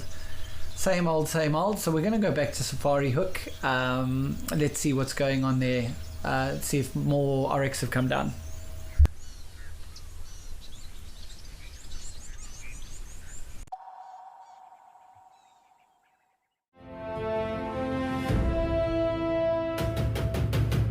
Oh, yes, there's a leopard. I've got a leopard here. My name is Cedric, and behind the camera with me we've got Muscles and Paw. Well, it is Feline Friday.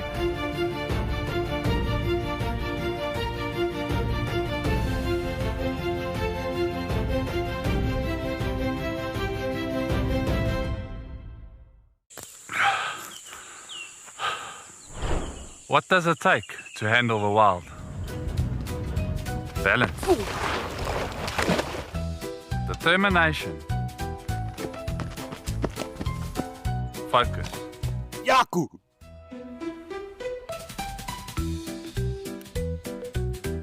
And gear that can take a beating so you don't have to.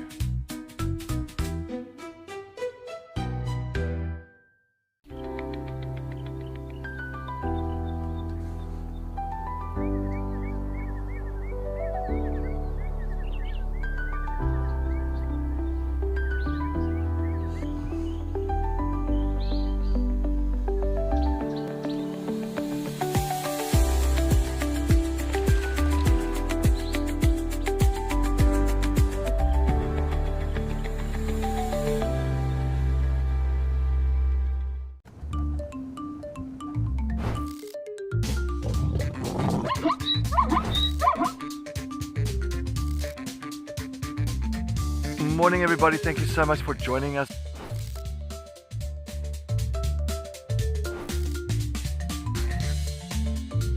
Wow, that was amazing everybody.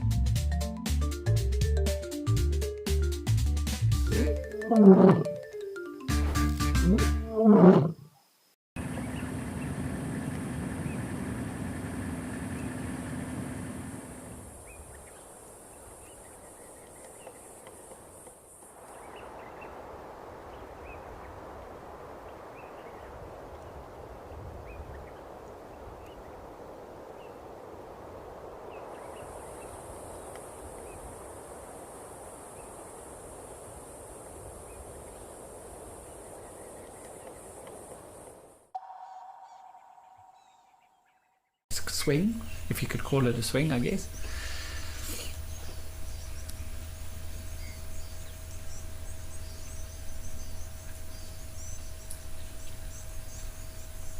Oh man, so cool to see this little family, and that little one, you can't see him too well, but you can just see his little trunk just behind this female here in front. You can just see his little trunk lapping up some of the water there. What an absolute little cherub.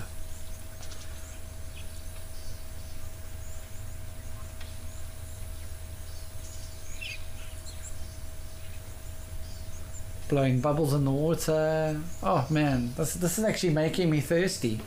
The only drink I've got here is cold rooibos tea, which actually I'm just going to down right now. Ah, there. I'll just join the elephants, but now I have run out of tea.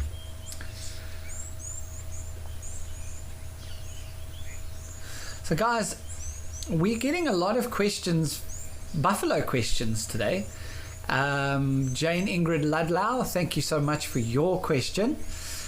You are asking if forest buffaloes are the same species as a Cape buffalo or an African buffalo, or are they a subspecies? So the short answer, which I'm really bad at giving, as you guys know, is yes. The forest buffalo and the African buffalo are the same species. They've just adapted differently to their environments. So obviously the Cape buffaloes, obviously you get in savannas and grasslands, whereas the forest buffaloes on tropical rainforest, and the forest buffaloes tend to be a little bit smaller, just like the forest elephants. They're more adapted to the foliage that they move around in. The forest buffalo is a lot smaller, whereas a big Cape buffalo bull is about 800 kilograms. A forest buffalo will only kind of top out at about 300 kilograms. They're much smaller, so that's essentially the size of a kudu, believe it or not. And they're also a different color. They're like a chestnut, like red brown color, compared to the Cape buffalo, which is obviously that dark brown color. And they also have shorter horns, and they're a lot slimmer. So they'd make a perfect rugby team, because you've got the Cape buffalo that could be the forward, and then you've got the forest buffalo that could be the wing. So maybe Rassie Erasmus, if you are listening to this, first of all, you're a legend. Second of all, maybe you should get some buffalo on your team. It might help out a little bit when you need to rest some of our heroes.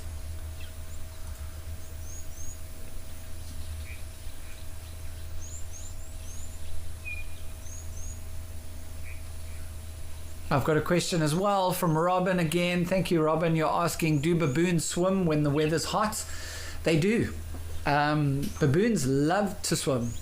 I've seen whole troops of baboons jumping into the water, the little ones climbing up trees, diving in. Well, not diving, but jumping in.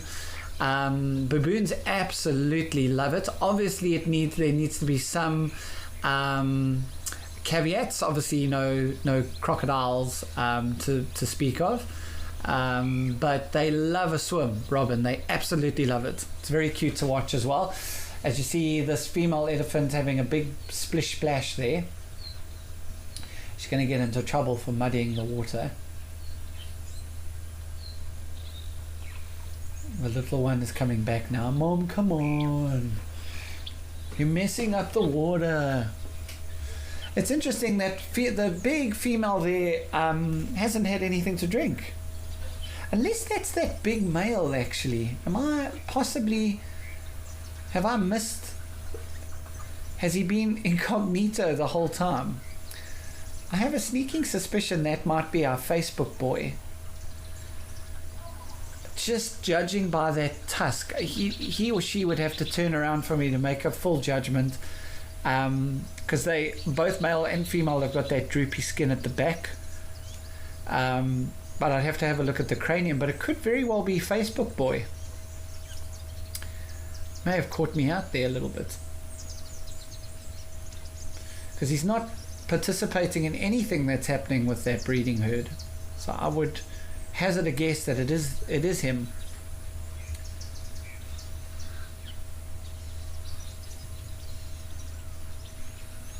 just being cool. Oh, sorry, I didn't hear you guys there. I apologize. I was too busy answering my messages. Shane, these elephants have been, they are very thirsty. They've been drinking now for the last like 5 minutes. Come on, little one, please come out a little bit so that we can see you.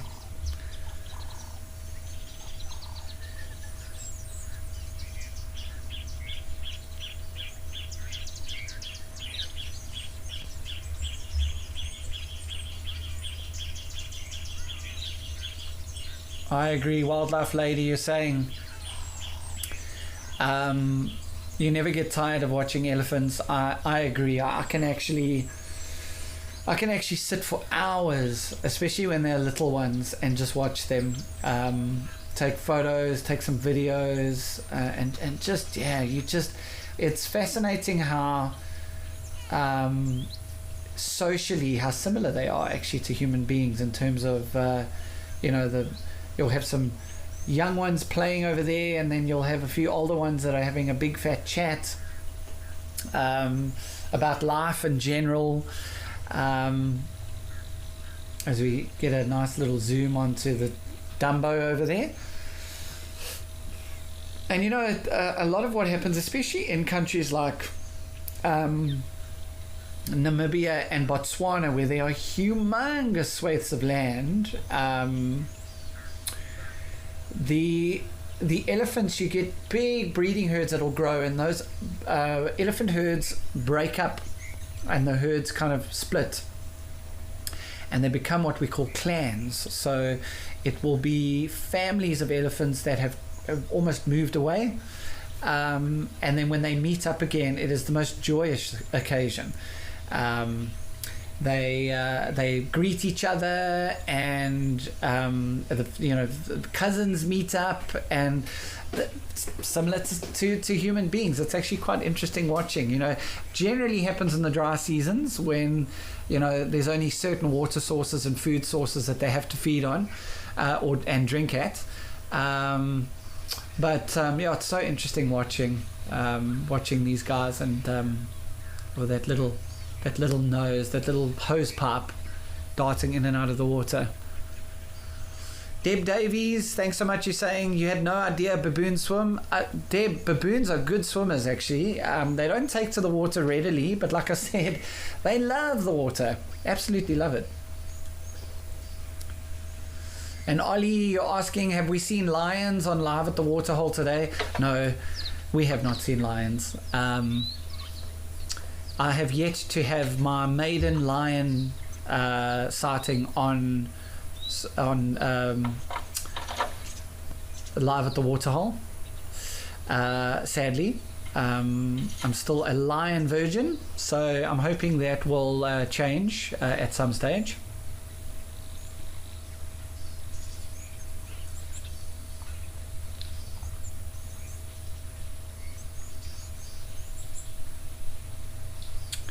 Another buffalo question. Geez, they're popular today. Taxi Lady from the UK. You're asking, are buffalo farmed for the meat?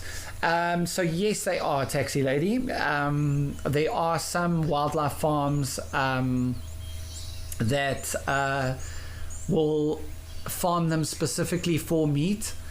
There are also, I know as well, there are some... it looks like there are possibly more elephants or other animals coming in. Oh man, look at that. Look at Dumbo.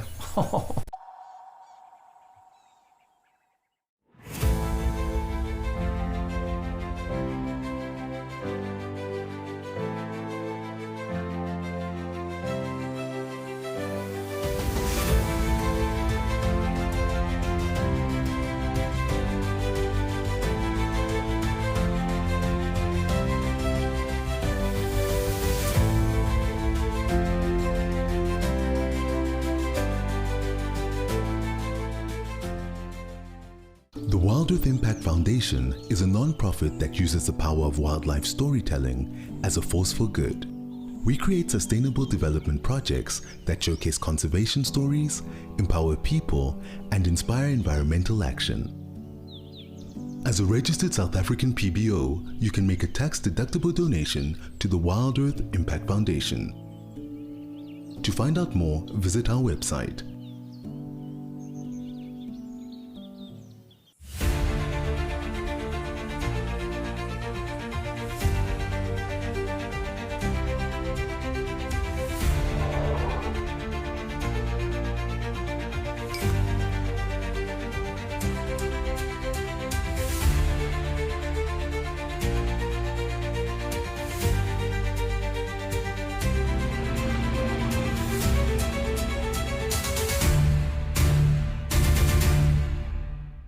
Every week, the wilderness delivers.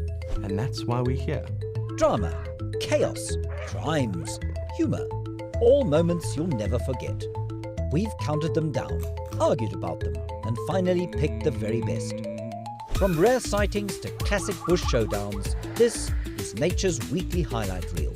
Sharp facts, bad jokes, and the wildest top 5 you'll see this side of the savannah. It's not just a show, it's a wild bush week.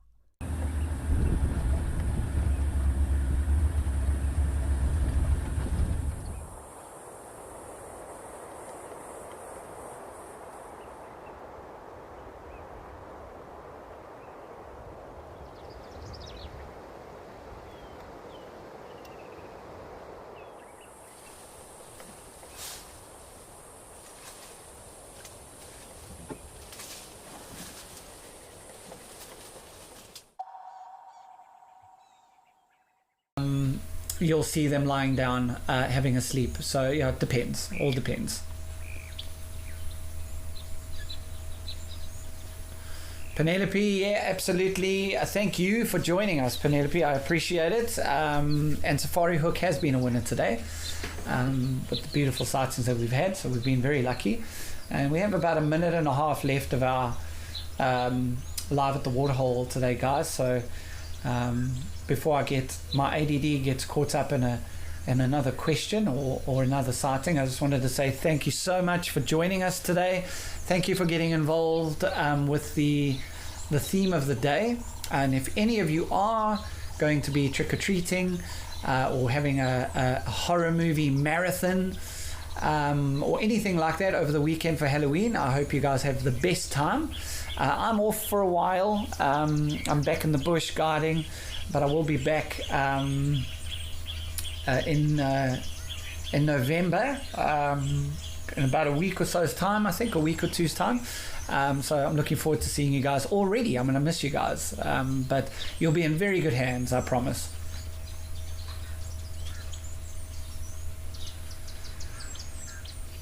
And what a way to end. An old Facebook Fred there with his back to us. He's just pretending nothing's happening. All right, guys, have the best day. Much love to all of you, and it was great joining you, and thanks for joining us.